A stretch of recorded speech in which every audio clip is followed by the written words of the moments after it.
सुहेल देव राजभर जी की मूर्ति का अनावरण का कार्यक्रम था, उसी में हम लोग सब लोग आए हुए थे। आजकल आपके यहाँ 69,000 शिक्षक भर्ती धरना दे रहे हैं और आप उनको आश्वासन दे रहे हैं। देखिए, जो हाई कोर्ट का फैसला आया है, सरकार फैसले के साथ है, काम हो रहा है। उस संबंध में मुख्यमंत्री जी से भी हमारी 3 दिन पहले बातचीत हुई है। जब कल बच्चे गए थे जो ये अभ्यर्थी हैं, तो उन लोगों के जो उन्होंने डिमांड रखी कि हमारी मुलाकात मुख्यमंत्री से करा दीजिए, हमने कहा कि अभी हम अकेले बात करके आते हैं।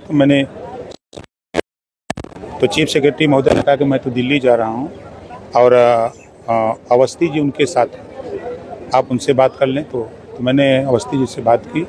तो उस समय माननीय मुख्यमंत्री जी गोरखपुर में थे, उनका कार्यक्रम था।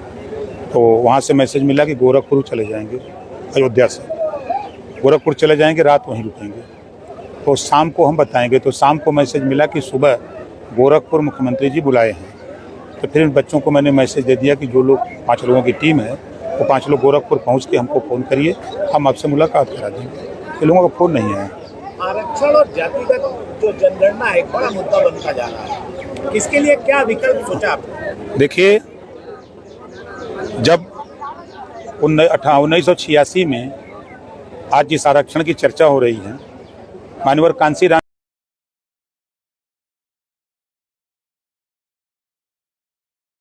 जी के नेतृत्व में मंडल कमीशन लागू करो वरना कुर्सी खाली करो, 15 दिन जिले में धरना चला था। याद होगा आप लोगों को।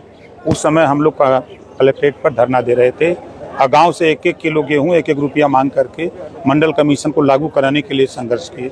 उसी संघर्ष की देन है कि आज जो बच्चे हाई कोर्ट ने जो आदेश दिया है, उस आदेश का पालन करने के लिए। तो शिक्षक भर्ती वाले जो अभ्यर्थी जो छूट गए हैं, उनके लिए कुछ कहना चाहेंगे? छूट नहीं गए हैं।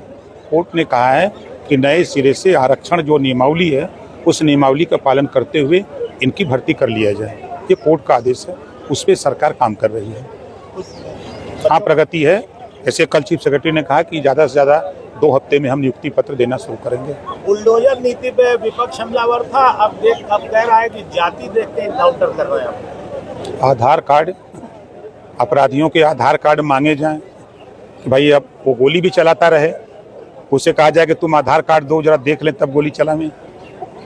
अगर पुलिस के ऊपर फायरिंग हो रही हो, वो आधार कार्ड मांगने जाए कि तुम किस जाति को हम गोली चलावें कि न चलावें। या पुलिस अपनी सुरक्षा के लिए फूलों की वर्षा करेगी कि वो भी अपनी रक्षा के लिए वो भी गोली चलाएगी। तो उस गोली चलाने में कौन मरता है, ये बात अगर मैं बोलूं तो कड़वी लगती है। अखिलेश जी को सिर्फ यादव मरता है तो बोली आती है, लेकिन जो मुसलमान उनको 20% वोट देता है, कितने मुसलमानों का जो अपराधी प्रवृत्ति के उनके इनकाउंटर होते हैं, तो उस पर तो अखिलेश जी नहीं बोलते हैं। खाली यादव पर उनकी बोली आती है कि यादव को छीन के मारा जाता है, यादव ही उनका वोटर है। और नाई गोंडपाल प्रजापति बिंद केवट मल्ला राजपूत ब्राह्मण भूमिहार उनका वोटर नहीं है। दुल्हा दुनिया अंसारी साईं दर्जी फकीर उनका वोटर नहीं है। ये कौन सा राजनीति करते हैं? आप उनके 4-5 बयान देखिए काउंटर, चाहे वो कन्नौज का मामला हो, कन्नौज के मामले पर भी उन्होंने यादव की बात की। आप अभी उस दिन जो सुल्तानपुर के प्रकरण पर उन्होंने यादव की बात की। तो खाली यादव क्यों मारा जाए? मंगेश यादव का जो एनकाउंटर हुआ, उसमें जो लूट का एक जो ज्वेलरी की दुकान पर जो लूटा गया, उसका लाइव वीडियो सीसीटीवी भी आया। उसके बाद भी कोई लूट की घटना पे नहीं कह रहा है, लेकिन जातिगत एनकाउंटर पे बात हो रही है, पुलिस पे सवाल उठाया जा रहा है। देखिए, अपने वोट को सजोने की बात हो रही है कि यादव हमारे साथ डटा रहे। मुसलमान तो गुमराह होकर के बीजेपी के खिलाफ हमको वोट देगा, मुसलमान मरे कटे उसका हिस्सा लूटा जाए, लेकिन हमसे मतलब नहीं है, ये समाजवादी पार्टी कह रही है। ये जो बयान उनके आ रहे हैं वो बयान कह रहे हैं। नहीं तो तमाम अपराधी मुस्लिम कम्युनिटी में भी जो लोग थे उनका भी इनकाउंटर हुआ है। सभी जातियों का हो रहा है। जो अपराध की दुनिया में चले गए हैं, तो ये खाली अपनी जाति की बात क्यों करते हैं? एक अपराधी का एनकाउंटर होता है और एक विपक्षी दल के जो राष्ट्रीय स्तर के नेता है, वो एक जाति विशेष को लेकर बात करते हैं। इसको किस तरह से देखते हैं? वो अपने वोट की सुरक्षा की कि हमारा वोट हमारे साथ डटा रहे। उनको भय सता रहा है कि मध्य प्रदेश में कहीं मोहन जी मुख्यमंत्री बन गए तो वहाँ से हाथ धोना पड़ा, तो फिर कहीं बिहार में उधर हाथ धोना पड़ा, वहाँ हाथ पर जम रहा है। कहीं यहाँ अगर मुसलमान साथ छोड़, फिर हम किस तरफ के होंगे? तो अपने वोट को ही सजोने में ये बयानबाजी हो रही है। मंत्री जी, जम्मू कश्मीर में उमर अब्दुल्ला ने कहा कि उत्तर प्रदेश में खासकर यहाँ मुसलमानों की दुकानों और घरों पे ही बुलडोजर की कार्रवाई करती है। उमर अब्दुल्ला ने बोला। देखिए, जो अपराध करेगा उसके खिलाफ कार्रवाई होगी। संविधान और बुलडोजर न जाति चिंता है न धर्म चिंता है। वो चिंता है कि अपराधी अपराध किया है तब वो उसके यहाँ बुलडोजर जाता है। हम लोग भी तो हैं, हम लोगों के घर बुलडोजर क्यों नहीं चला जाता? माननीय मंत्री जी, सपा प्रमुख अखिलेश यादव ने कहा है कि अगर 27 में सरकार बनती है तो सभी बुलडोजर को गोरखपुर भेजा जाएगा। वो झूठ बोलते हैं, वो झूठ बोलते हैं, झूठ बोलने के माहिर हैं। प्रमाण देता हूँ, जब मायावती जी की सरकार थी तो उन्होंने कहा था कि मेरी सरकार बनते ही लखनऊ का अंबेडकर पार्क को हम शौचालय बना देंगे। कहा था कि नहीं? कहा किया? बना पाए? तो ये झूठ बोलने वाले लोग हैं। बुलडोजर रोकवाने के लिए जमीयत उलेमा हिंद ये सुप्रीम कोर्ट में वो जाए, देश कानून से चल रहा है, देश में संविधान है, संविधान के दायरे में सर्वोपरि न्यायालय है, सुप्रीम कोर्ट सर्वोपरि है, वो वहाँ भी कानून से राज चल रहा है। तो उनके कहने से, उनके बताने से तो कुछ नहीं होगा। सरकार कानून का पालन करती है, कानून के दायरे में जो गलत करेगा उसको सजा मिलेगी।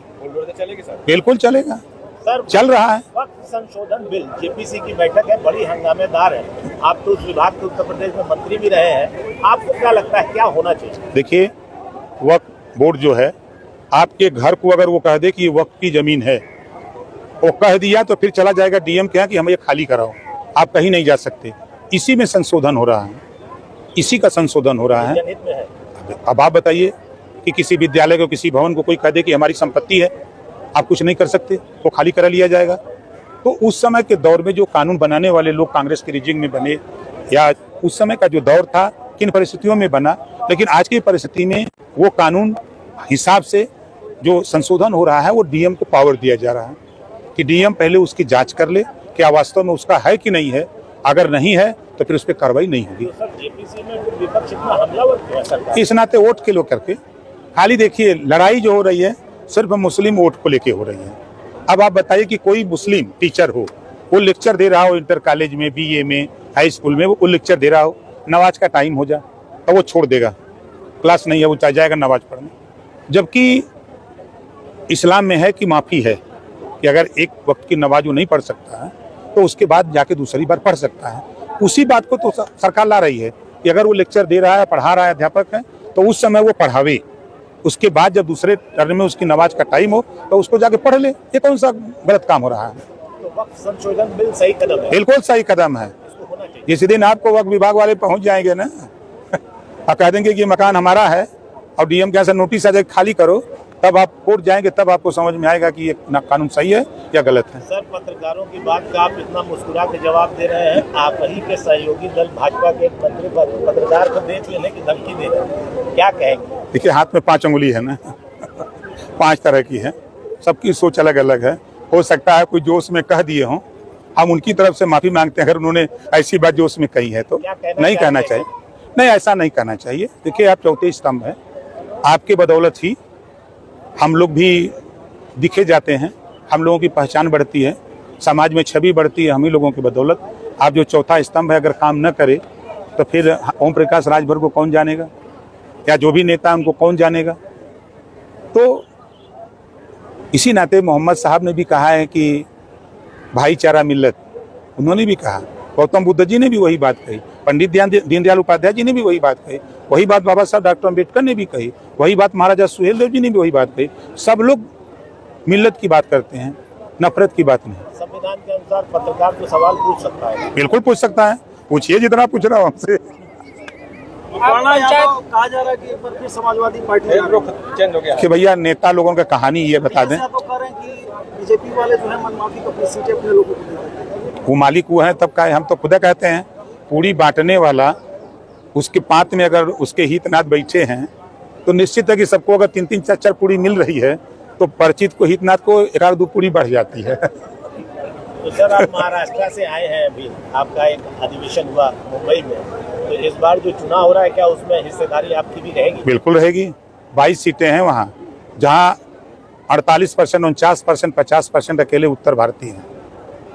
तो ये बात फोरम पर कहेंगे और नहीं मानेंगे तो अकेले लड़ेंगे भी, यो बात है। अच्छा, मतलब एनडीए से अलग जाके भाई एनडीए से यूपी में समझौता है कि महाराष्ट्र में समझौता है, बिहार में थोड़ा समझौता है। सीट मांग रहे हैं, अब वो टाइम आएगा तो बताएंगे। तो क्या हरियाणा में भी? नहीं, हरियाणा, महाराष्ट्र महाराष्ट्र और बिहार। कितनी कितनी सीट लड़ सकते हैं आप महाराष्ट्र में अभी तत्काल? अभी देखिए 22 सीटों पर हम लोग काम हो रहा है, लंबे समय से काम करते हैं हम, आज से नहीं। हमको बम्बई में लगभग 21 साल से हम काम कर रहे हैं, चुनाव भी लड़े हैं। 16,000 मलाड पश्चिमी में 16,000 वोट मिला, 12,000, 9,000, 8,000, 6,000, सबसे कम 4,000 वोट मिला था। चुनाव भी लड़े हैं। फोरम पे कई बैठक में बात की है सीट बंटवारे को लेकर? अरे जब टाइम आई तब ना, कोकी आवे के सवेरे मोबाइल संझा के। लेकिन ये तय है कि लड़ेंगे? हाँ बिल्कुल लड़ेंगे। मंत्री जी, पंचायती राज आपका विभाग है और चुनाव में देखा गया कि वोटर आपके काफी नाराज इस बात को लेकर थे कि क्योंकि जमीनी विवाद सबसे ज्यादा आता है और अधिकारी कर्मचारी इसको लेकर अभी गंभीर नहीं और तमाम जमीनी विवादी प्रकरण सामने आ रहा है, इसको लेकर कितना आप? देखिए पंचायती राज विभाग के पास रेवेन्यू नहीं है, वो रेवेन्यू का काम है, रेवेन्यू विभाग का काम है। लेकिन हम इतना गारंटी के साथ कह रहा हूँ कि कोई भी उत्तर प्रदेश में 25 करोड़ आबादी का कोई भी व्यक्ति मुझसे मिले, किसी भी, चाहे रेवेन्यू का मामला हो, चाहे उनका पुलिस का मामला हो, चाहे किसी तरह का मामला, हमसे मिलें, हम पूरी ताकत के साथ उनकी मदद करेंगे। गाजीपुर में फिर परिसीमन होगा और कुछ विधानसभाएं बढ़ेगी सर? परिसीमन होगा तो अब चुनाव आयोग का काम है, निश्चित बढ़ेंगी। बढ़ेगी। कितनी सीट उम्मीद है सर? अब क्या मानक तय करते हैं, उस मानक को कहा जा सकता है। धन्यवाद।